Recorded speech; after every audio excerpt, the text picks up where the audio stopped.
نحمده ونصلي ونسلم على رسوله الكريم اما بعد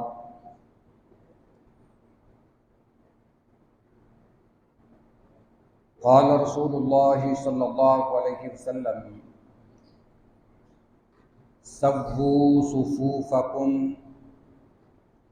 فإن تسوية الصفوف من إقامة الصلاة۔ سیدنا انس بن مالک رضی اللہ تعالی عنہ بیان کرتے ہیں کہ رسول اللہ صلی اللہ علیہ وسلم نے فرمایا، اپنی صفوں کو درست کر لو۔ بلا شبہ صفوں کو درست کرنا یہ نماز کے پورے ہونے میں سے ہے، یعنی اس کے بغیر نماز ناقص رہتی ہے۔ یہ بخاری شریف کی حدیث مبارکہ ہے۔ نماز سے پہلے کے اکثر مسائل ہم سن چکے ہیں۔ گزشتہ 2 اشرے اسی کے متعلق بیان ہوا ہے۔ پہلے طہارت کا طریقہ اور احکام و مسائل، پھر وضو، غسل اور اس کے ضمن میں دیگر بیان کیے جانے والے مسائل۔ آج سے ہم نماز عملی طور پر شروع کریں گے،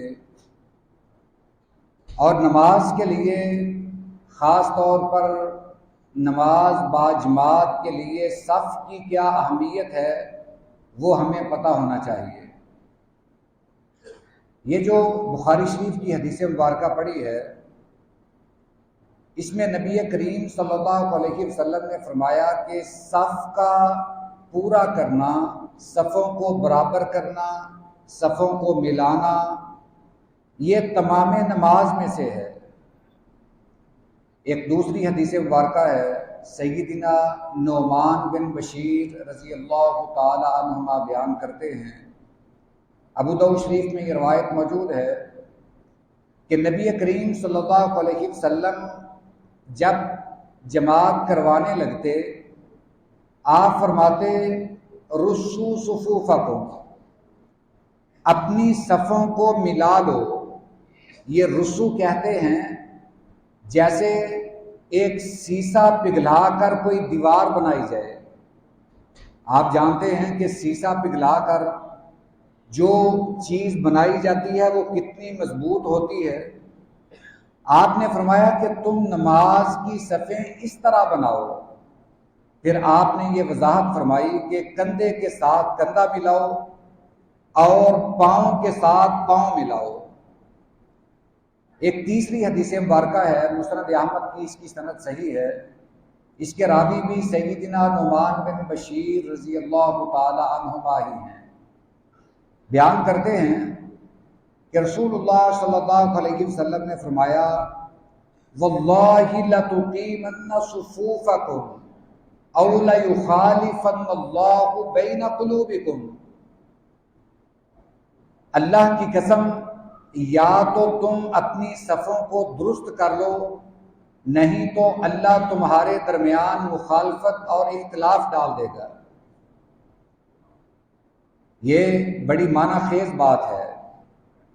پچھلی حدیث جو ابو داؤد شریف کی پڑھی ہے، اس میں یہ الفاظ بھی ہیں کہ اگر صف میں خلا ہو تو وہاں شیطان گھس جاتا ہے، یہ الفاظ بھی ہیں۔ اب یہ 3 روایات جو آپ کے سامنے پڑھی ہیں، اگرچہ اس کے علاوہ اور بھی روایات ہیں۔ آپ جب نماز پڑھاتے، نماز سے پہلے آپ مختلف الفاظ بیان کرتے، سووا صفوفکم، استووا، تراصوا، یہ جو الفاظ ہیں یہ تمام کے تمام اس چیز کی وضاحت کرتے ہیں کہ صفوں کو اس طرح بھی برابر کر لیں، پاؤں کے ساتھ پاؤں ملا لیں، آگے پیچھے بھی نہ ہوں، سینے برابر ہوں، گردنیں برابر ہوں، پاؤں کے ساتھ پاؤں ملا لیں۔ ابھی یہ جو حدیث مبارکہ مسند احمد کی پڑھی ہے، سیدنا نعمان بن بشیر رضی اللہ تعالیٰ عنہ بیان کرتے ہیں کہ جب آپ یہ فرماتے کہ تم اپنی صفوں کو درست کر لو وگرنہ اللہ تمہارے درمیان اختلاف ڈال دے گا، تو صحابہ کرام اپنے آپ کو دوسرے کے ساتھ چپکا دیتے، کندھے کے ساتھ پورا کندھا ملا ہوتا، ٹخنے سے لے کر گھٹنے تک پوری پنڈلی یہ ملی ہوتی، اور پورا جسم اس انداز سے ملا ہوتا کہ درمیان سے ہوا تک گزرنے کی گنجائش نہ ہوتی۔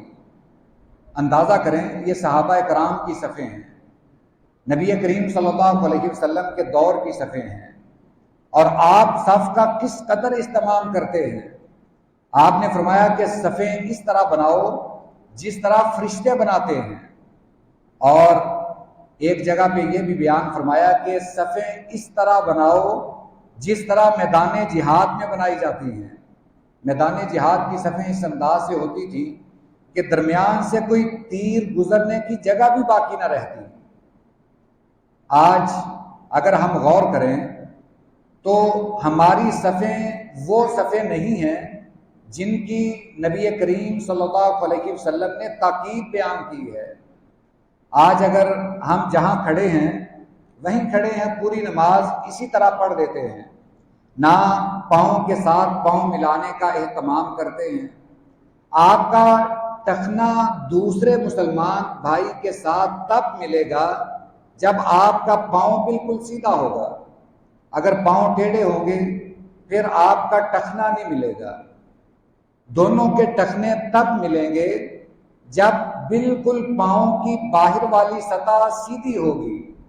اور اس کا دوسرا فائدہ یہ بھی ہے، حضرت عبداللہ بن مسعود رضی اللہ تعالیٰ عنہ کی روایت کے مطابق کہ نماز کے دوران ہر عضو قبلہ رخ ہونا چاہیے، حتیٰ کہ پاؤں کی انگلیاں، ہاتھوں کی انگلیاں، تمام اعضاء قبلہ رخ ہوں۔ اور یہ قبلہ رخ پاؤں تب ہی ہوں گے جب ہمارے پاؤں سیدھے ہوں گے۔ اس چیز کا بھی ہمیں خیال رکھنا چاہیے، اور اس چیز کو بھی ہم مد نظر رکھیں کہ اگر ہم آپس میں نہیں ملیں گے تو پھر اللہ ہمارے درمیان مخالفت ڈال دے گا۔ آج مسلمانوں میں اتنی نفرت کدورت کیوں ہے؟ اس کی ایک وجہ یہ سمجھ آتی ہے کہ آج ہماری صفیں وہ صفیں نہیں ہیں جن کی ہمیں تعلیم دی گئی ہے، اور اللہ نے ہمارے درمیان اختلاف ڈال دیا ہے۔ اختلاف ایسا کہ ایک مسلمان دوسرے مسلمان کو کافر کہنے پر تلا ہے، گستاخ کہنے پر تلا ہے، بڑے سے بڑے فتوے لگانے پر تلے ہیں۔ اس کی ایک وجہ یہ ہے کہ آج ہماری صفیں وہ نہیں ہیں جو تعلیم نبوی سے ثابت ہے، جن کی ہمیں تعلیم دی گئی ہے۔ تو یہ ایک بڑا حساس مسئلہ ہے کہ جب ہم صف میں کھڑے ہوں، اگر یہاں امام کھڑا ہے، ادھر آنے والا ساتھی، اس کے ساتھ ملنے والا ساتھی ادھر کو پاؤں ملائے، ادھر والے ادھر کو پاؤں ملائے، ایک رکعت مکمل ہو، اگلی رکعت جب شروع ہو تو نئی صف ہو۔ یہ نہیں کہ آپ صف کا کوئی نشان اپنے ذہن میں بٹھا لیں کہ شروع نماز میں نے یہاں پاؤں رکھا تھا، اب آخر تک یہیں رہے گا۔ ایسا ہرگز نہیں ہونا چاہیے۔ جب نئی صف ہوتی ہے، نئی رکعت ہوتی ہے، آپ کی نئی صف ہوگی۔ آپ اپنے بھائی کو جتنے اس نے اپنے جسم کے مطابق پاؤں کھولنے ہیں وہ کھول لیے ہیں، فوراً آپ اس کے ساتھ پاؤں ملا دیں، تاکہ ایک لمحہ کے لیے بھی ہماری صف میں شیطان داخل نہ ہو سکے، ہمارے دلوں میں وسوسے نہ ڈال سکے، ہماری نماز کو خراب نہ کر سکے۔ آج المیہ یہ ہے کہ جہاں اتنی تاکید ہے، اتنی احادیث مبارکہ ہے، وہاں یہ بھی کہتے سنا گیا ہے کہ ایک دوسرے کے ساتھ فاصلہ ہونا چاہیے، چاہے ایک انگلی کے برابر کیوں نہ ہو۔ الیاذ باللہ، یہ سراسر رسول اللہ صلی اللہ علیہ وسلم کی سنت کی مخالفت ہے، حدیث کی مخالفت ہے۔ میرے بھائیوں، میں جو بیان کر رہا ہوں یہ رسول اللہ صلی اللہ علیہ وسلم کے فرامین ہیں، صحابہ کرام کا طرز عمل ہے، طریقہ ہے۔ اگر ہم اسی پر نماز ادا کریں گے تو یقیناً یہی نماز اللہ کے ہاں قابل قبول ہوگی۔ اللہ تعالیٰ سے دعا کرتے ہیں اللہ ہمیں وہی صفیں بنانے کی توفیق عطا فرمائے جن کی ہمیں اسلام نے تعلیم دی ہے۔ وآخر دعوانا ان الحمد للہ رب العالمین۔